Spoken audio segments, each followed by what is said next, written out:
Bienvenue sur Ici Éco.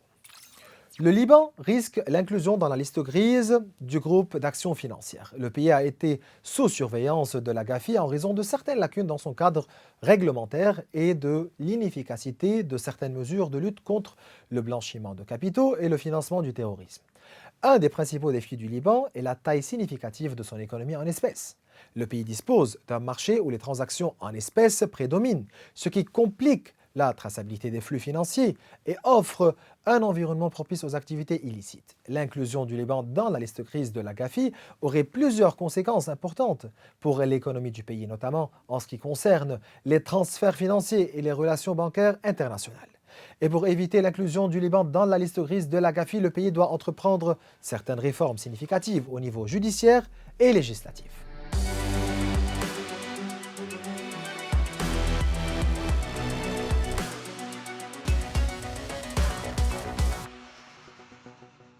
La GAFI, ou Groupe d'action financière, est une organisation intergouvernementale créée en 1989 par les pays du groupe 7, les G7, pour lutter contre le blanchiment d'argent ainsi que le financement des activités considérées comme terroristes. Son rôle principal est d'établir des normes internationales pour prévenir ces activités illégales et de surveiller la conformité des pays membres à ces normes. Durant cet épisode, nous nous pencherons sur le risque d'inclusion du Liban dans la liste grise de la GAFI, quelles seront les conséquences, comment y échapper, et cela avec le chercheur en finance et en économie, le professeur Maroun Khatel. Professeur, c'est un plaisir de vous recevoir. Merci beaucoup, Maurice. Donc, commençons directement par GAFI, qui tiendra en juin sa dernière réunion pour son exercice annuel 2024 et qui commence en juillet de chaque année et se termine en juin de l'année d'après. Le Liban, est-ce qu'il mérite d'être ajouté ou bien inclus dans la liste grise de GAFI? C'est pas une question de mérite, c'est plus une question de graves problèmes. On aurait dû être classé sur la liste grise depuis l'année dernière. Et on a été sous surveillance. Oui, mais au regard de la situation, surtout la situation tendue sur la frontière du Sud, alors, ils ont ajourné, paraît-il, ce classement. Et par suite, là, cette année, et vu qu'on n'a pas pris des mesures et on n'a pas voté des réformes, c'est normal qu'on est dans la zone où il y a le danger qu'on soit reclassé. C'est pour ça, parce que la GAFI évalue régulièrement les systèmes de lutte contre le blanchiment d'argent et le financement des activités qui sont considérées comme des activités terroristes.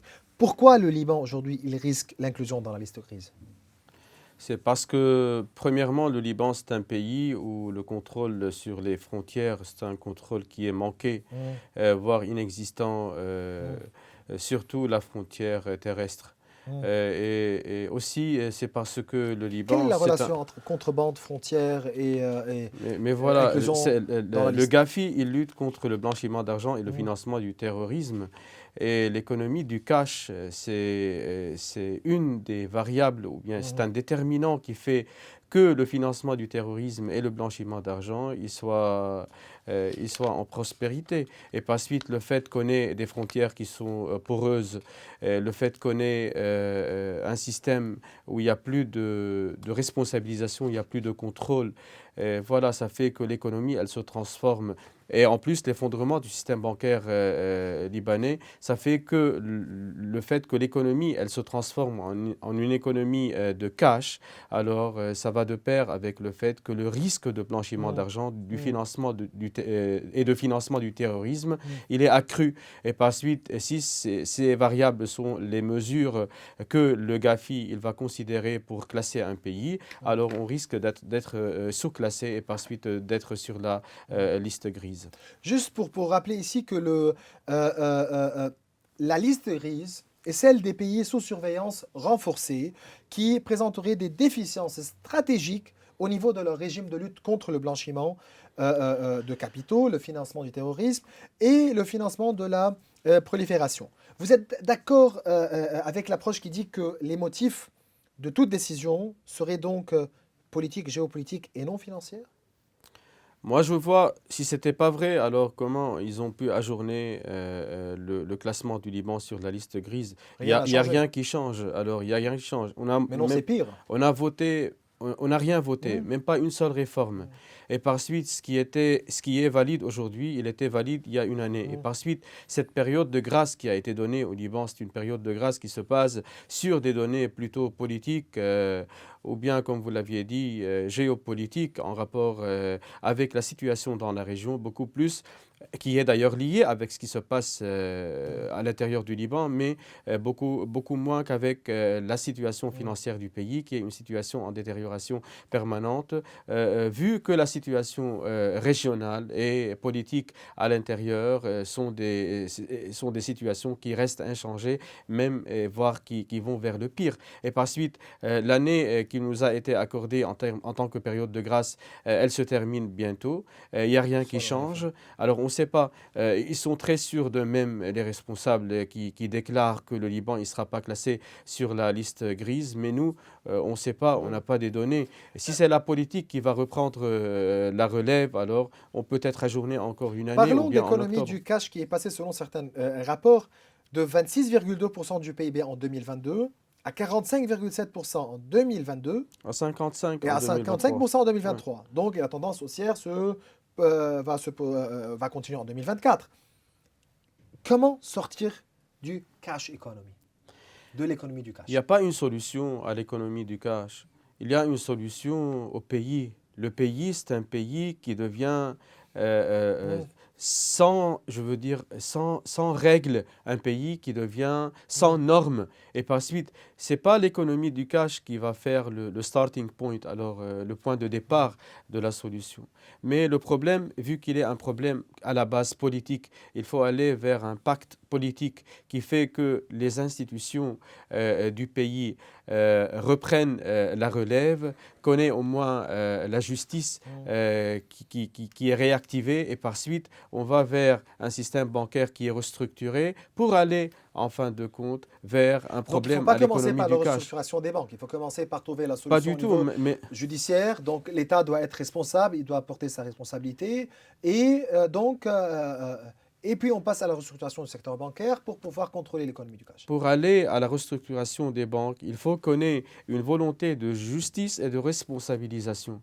Si on n'a pas ça, alors on ne peut pas le faire parce que le problème, alors il a été fait par des personnes. Et ces personnes doivent être présentées à la justice. Le fait qu'on n'ait pas des institutions qui sont actives, ça fait que la solution, c'est une solution qui va rester manquée. Et par suite, si on commence par la restructuration des banques sans réactiver les institutions du pays, alors il y aurait des gens, des malfaiteurs qui vont échapper belle, qui ne seront pas responsabilisés, qui ne seront pas présentés à la justice. Et par suite, il n'y aurait pas une vraie solution. Alors la solution, ça ne commence pas par comment gérer l'économie du cash, parce que l'économie du cash, c'est une conséquence de la détérioration du pays en tant qu'État, en tant que gouvernement, en tant que vacances dans le poste présidentiel et en tant qu'institutions qui sont vraiment et réellement inactives et incapables de bien gérer le pays. Sans que l'État sorte dire que voilà, moi je suis responsable. Et un responsable principal des pertes ou bien des dettes. Est-ce qu'on peut aboutir à un secteur financier bien restructuré? Pour moi, il y a un tripod, il y a trois piliers qui doivent être responsabilisés. L'État, mais aussi la Banque centrale et les banques commerciales opérantes. Priorité, ça... La priorité, on ne peut pas la savoir maintenant, à l'instant même. Il faut qu'il y ait au moins alors, un consensus via lequel cette responsabilité en termes de pourcentage, elle est calculée, puis répartie sur ces trois piliers.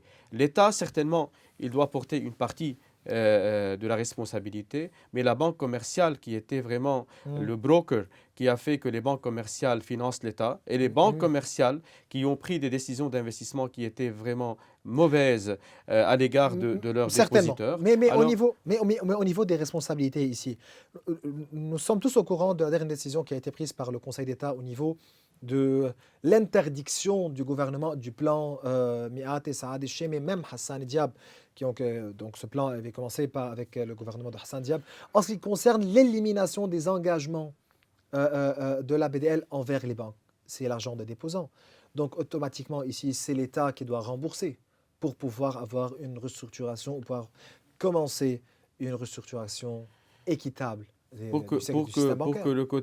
Pour que le côté bonne répartition des responsabilités soit bien respecté, il faut qu'il y ait au moins un calcul de ces pertes, un calcul au précis de ce qu'on a comme perte. Mais on ne peut pas dire il y a cette partie, alors il y a ce parti qui peut pas supporter et l'autre qui va Donc tous porter. doivent supporter. Alors il y a tout le monde, mais la répartition, c'est une répartition qui doit respecter plusieurs normes. Et ces normes, ils ne sont pas des normes qui peuvent être jugées ou bien déclarées d'une manière, je veux dire, spot. Il faut bien que ça soit bien étudié pour aller à fond et pour voir quelles sont les capacités de chacun de ces trois parties à supporter cette perte, ce gap financier qui est très grand. Mais regardez, l'État, il doit porter une partie, la Banque du Liban aussi et les banques commerciales aussi. Alors, mais ce n'est pas d'une manière...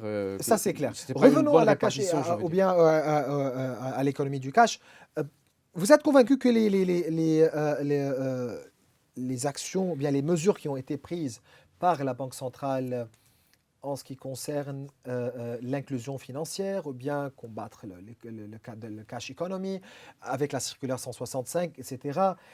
Est-ce que vous êtes d'accord que ces actions-là sont des actions timides ou bien non, des actions qui ont pu freiner l'économie du cash?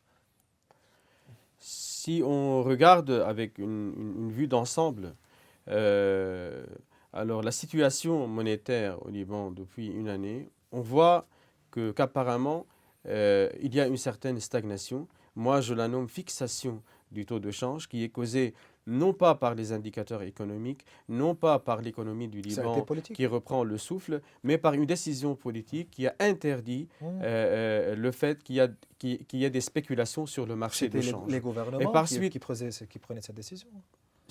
Mais c'est les politiciens même qui ont pu instaurer cette stabilité, qui étaient ceux qui incitaient alors le dérèglement des marchés, et notamment du marché de change. Mais pour continuer, alors le fait de dire ce que la Banque du Liban a fait, pour moi, c'est tout ce que la Banque du Liban peut faire. Mais le problème avec la Banque du Liban est le suivant. Lorsque vous bénéficier d'un mot secret politique qui fait que le taux de change, c'est un taux de change qui est fixe et par suite qui ne bouge pas, bien qu'on a une guerre sur le territoire de notre pays. Vous êtes en train de parler maintenant, n'est-ce pas? On parle à 89 500 livres. Oui. Et alors, le fait qu'on ait 89 500, alors ça fait que c'est une décision... Le fait que ça ne bouge pas avec tous les incidents, donc on parle avec une guerre, politique alors ici. c'est pas une stabilité, c'est une fixation du taux de change. Alors, les conséquences de cette fixation du taux de change, c'est une manipulation du marché de l'offre et de la demande, et par suite, la Banque du Liban est le seul joueur et le seul, je veux dire... Mais pourquoi être contre cette politique? Non, c'est pas qu'on est contre, c'est que... Pourquoi vous la critiquez alors? Je la critique, c'est parce qu'on ne peut pas la considérer comme étant un exploit.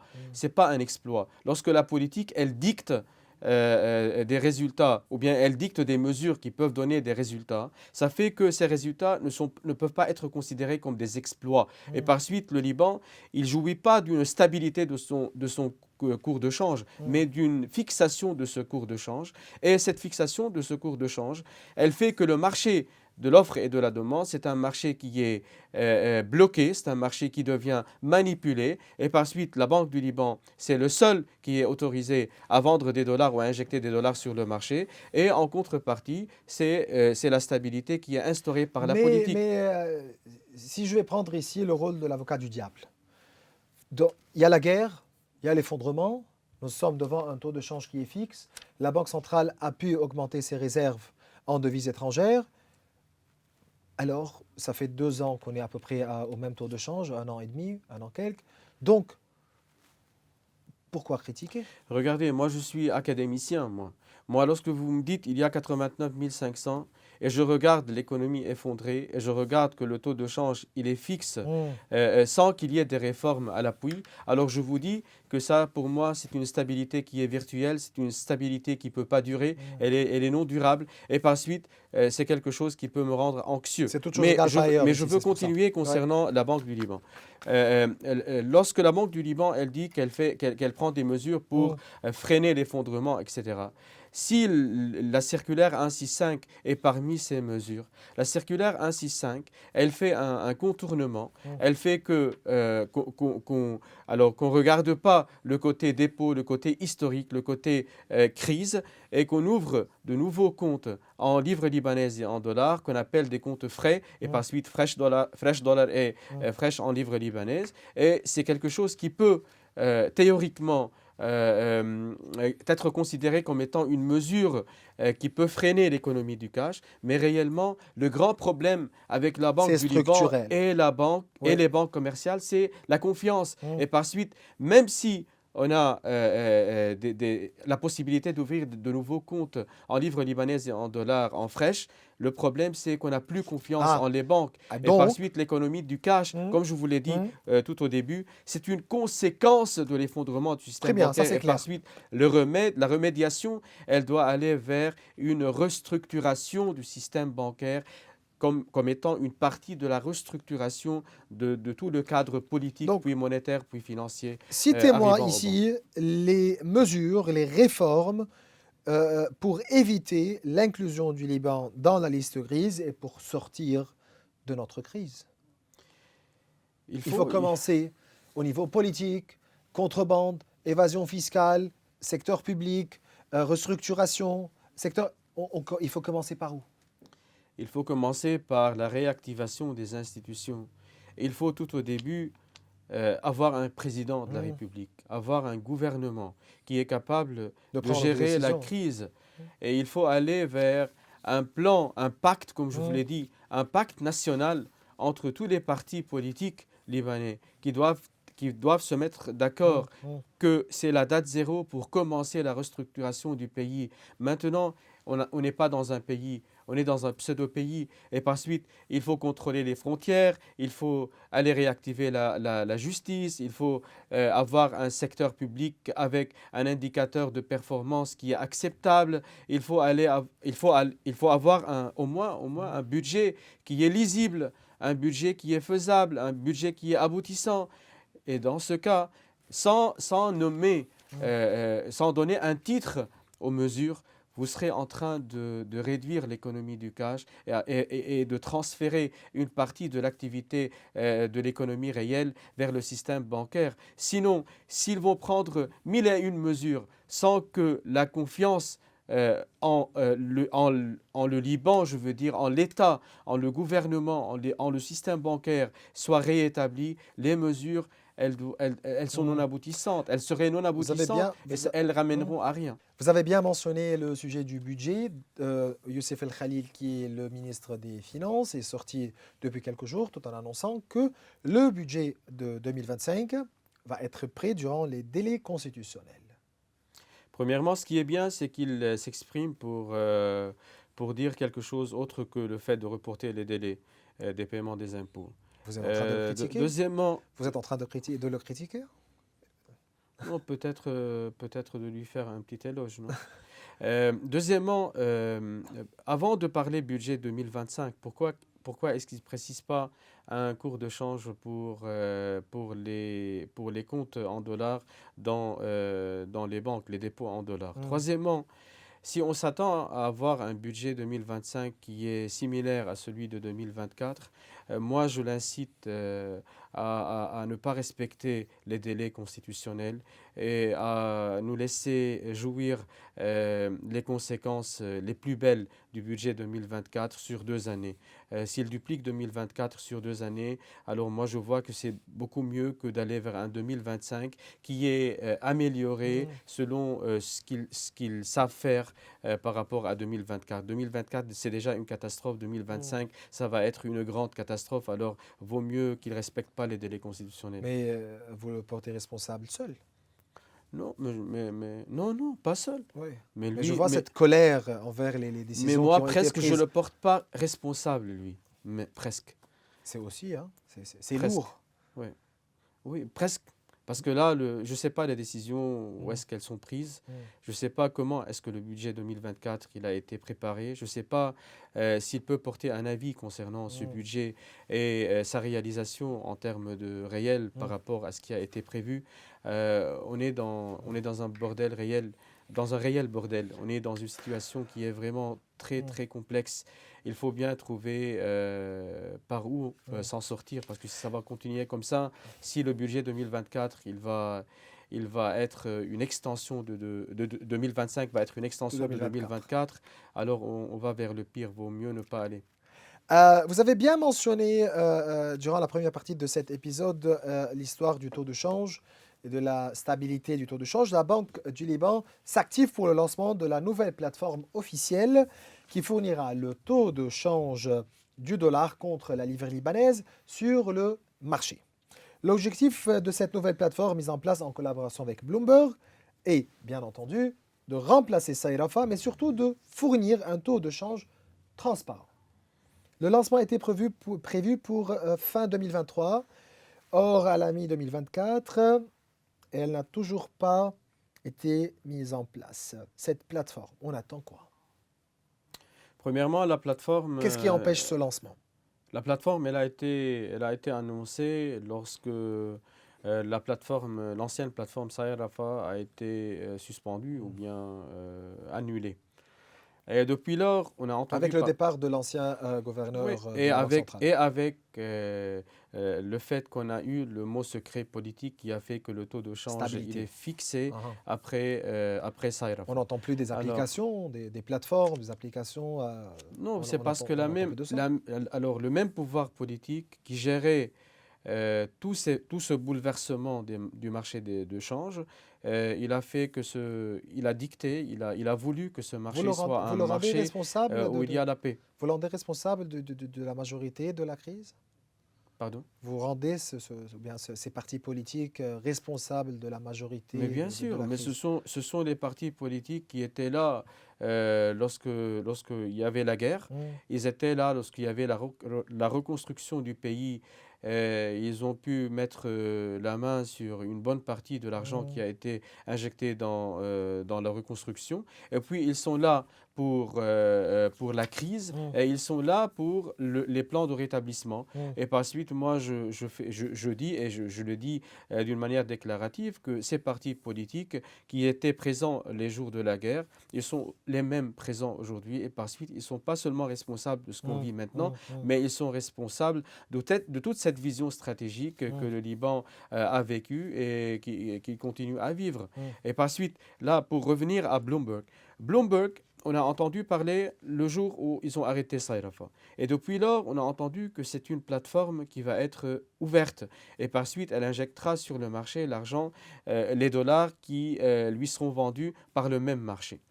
Et la grande question était depuis le début, Qui va qui vendre va ces dollars vendre à des un dollars prix inférieur à à la celui du, Banque du Liban d'ailleurs? Deuxièmement, à un prix inférieur du prix du marché? oui, mais deuxièmement, comment est-ce qu'ils vont faire que les spéculateurs sur le marché, qu'ils restent muets et Mm, qu'ils ne bougent pas lorsqu'il y a un potentiel de gain qui est présent? mm, Troisièmement, et ce qui est important, pourquoi est-ce qu'ils ne disent pas la vérité? Et pourquoi est-ce qu'ils essaient toujours de dire que ça a été ajourné? C'est parce que l'équipe qui viendrait pour faire la mise en place, je mm, veux dire, technique, il n'a pas pu venir à cause de la situation. Et puis, parce qu'il y a la situation mm, qui est tendue dans le sud du Liban, etc. La vérité, c'est pas ça. La mm. vérité, c'est que le lancement de cette plateforme, il causera des complications sur le marché de la vente des dollars. Dans Ah. le cas où le Liban, il ne va pas prendre des mesures je veux On dire, parle de réforme, de contrôle des capitaux, etc. de contrôle des capitaux, Mm. beaucoup plus. Alors, le fait de ne pas la lancer, c'est parce que le fait de la lancer, ça peut menacer en quelque sorte la fixation, moi je ne la nomme pas Donc, stabilité donc du vous êtes cours de d'accord que la change. demande risque d'être plus élevée que l'offre, ce qui affectera le taux de change du dollar et le poussera à la hausse. Mais certainement, mais les Libanais, Sans ils n'ont pas contrôle des confiance capitaux. en leur monnaie nationale. Mm. Ils ont confiance en le dollar. Et si le dollar il est vendable sur le marché, ils iront sans doute acheter le dollar. Mm. Et si c'est sans limite, alors la demande sur le dollar, elle va être accrue. Et par suite, il y aurait un changement au niveau du marché Mhm. qui est maintenant réglementé, qui est maintenant fait artificiel par la Banque centrale. Le jour où il y aurait une plateforme, c'est ou bien réglementer la plateforme d'une manière artificielle ou bien ne pas la lancer. Et moi, je vois qu'ils ont décidé de ne pas la lancer pour être à l'abri de ce qui peut arriver si jamais elle a été lancée maintenant. Il me reste 2 minutes. Le dossier du milliard. Le milliard. La présidente de la Commission européenne, Ursula von der Leyen, a annoncé l'octroi de la somme de 1 milliard d'euros en guise de soutien financier pour le Liban. Ce programme d'aide s'étendra jusqu'en 2027 avec des objectifs de contribuer à la stabilité sociale et économique du pays.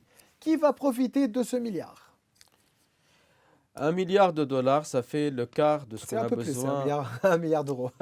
1 milliard de... Oui, 1 Ah, c'est un milliard peu plus, c'est pour ça. de dollars. Ouais. C'est le quart de ce qu'on a besoin pour financer la présence des réfugiés sur notre territoire. Et par suite, si c'est un plan qui est sur 3-4 années, Jusqu'en 2027. alors c'est 3 fois rien. C'est un mauvais message. C'est un mauvais message. C'est un message de Prenez de pitié. l'argent, laissez-les chez vous. C'est un message de pitié. Alors, c'est un message de manque de respect pour le Liban. Et le problème, c'est que la décision, elle n'a pas été prise à un niveau national, alors qu'elle devait être prise dans un cabinet de ministres et pas à un niveau qui est peut-être personnel. Oui. Mais le message derrière, qui va prendre le milliard, on est sûr que les milliards, ils feront partie du cycle de la corruption, ça c'est sûr. Mais le problème, c'est, pour moi, c'est plus stratégique. Vaut mieux utiliser cet argent pour contrôler la frontière terrestre et par suite pour limiter les flux entrants, avant de donner des engagements comme quoi le Liban il s'engage à ne pas laisser les gens partir. Le problème des déplacés au Liban, c'est un problème national, c'est un problème stratégique, c'est un problème qui peut menacer l'identité du pays. Et c'est pour cela qu'il faut bien prêcher et qu'il faut bien inciter les autorités, surtout le Parlement, à voter pour avoir un nouveau président, un nouveau gouvernement, pour avoir de tels sujets qui sont à l'échelle nationale, discutés et votés à l'intérieur d'un cabinet qui représente tous les Libanais. C'est un plaisir et toujours un plaisir de vous recevoir, professeur Maroun Khater. Vous êtes chercheur en finance et en économie. Merci beaucoup, Maurice. Bien voilà, mes chers téléspectateurs, nous arrivons à la fin de cette émission. Vous pouvez revoir tous nos épisodes sur nos réseaux sociaux. Au revoir.